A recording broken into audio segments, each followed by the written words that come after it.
Hey guys, and welcome to day 10 of Vita. So today, like I have mentioned earlier this week, I'm going to be going over all of the stuff that I use to film, all of my little bits and bobs. First, we're going to go over my camera and my lens and that sort of thing. My lens is nothing special, don't get too excited. So the camera that I use is a Canon EOS Rebel T5i. This is the camera that I always recommend when you're going from like point and shoot up to a DSLR, because this is not the entry-level DSLR.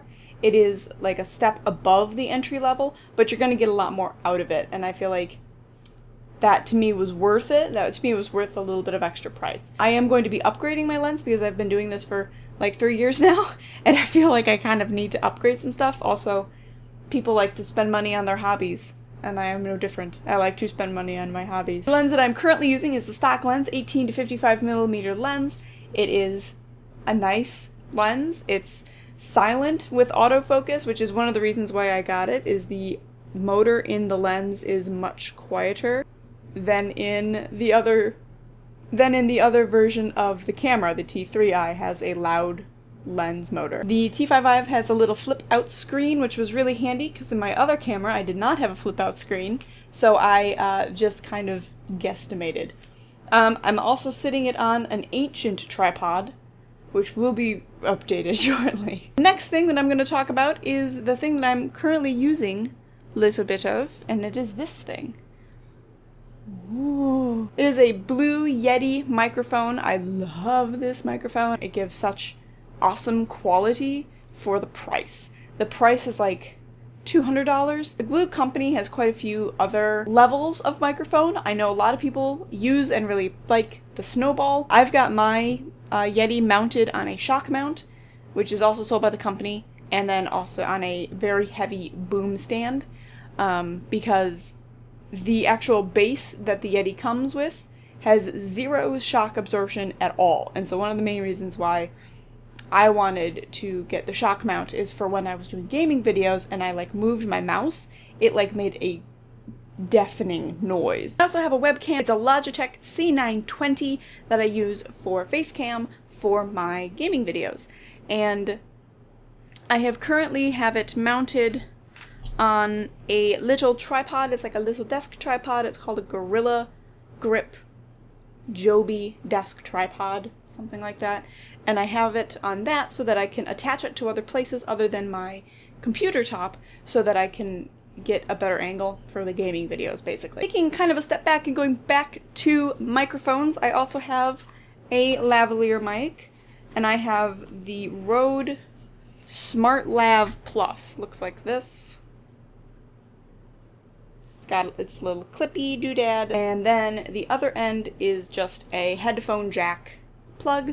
You plug it into any sort of recorder. I just plug it into my phone and use RecForge as audio recorder on that. So lav mics are really great if you're going to be super far away from your camera, and your like a shotgun mic won't work, or if you were going to be away, in my case, from the desk and not have your desk mic accessible to you, because this mic does actually need to be plugged into your computer, or into like a sound mixing board. So, which I don't have one of those. So I have a light that I use for filming purposes, definitely never selfie taking purposes. I have a Studio Pro Soft box light, which I will show in another clip here. I really like this one. It is really a pain in the butt to take apart, but so are a lot of studio lights that I've found. So now we can talk a little bit about what software I use, how I basically edit things. Yeah, so let's just talk about that for a little bit. Okay guys, so now if we're going to talk about what programs I use these. These are the Creative Cloud Adobe Suite.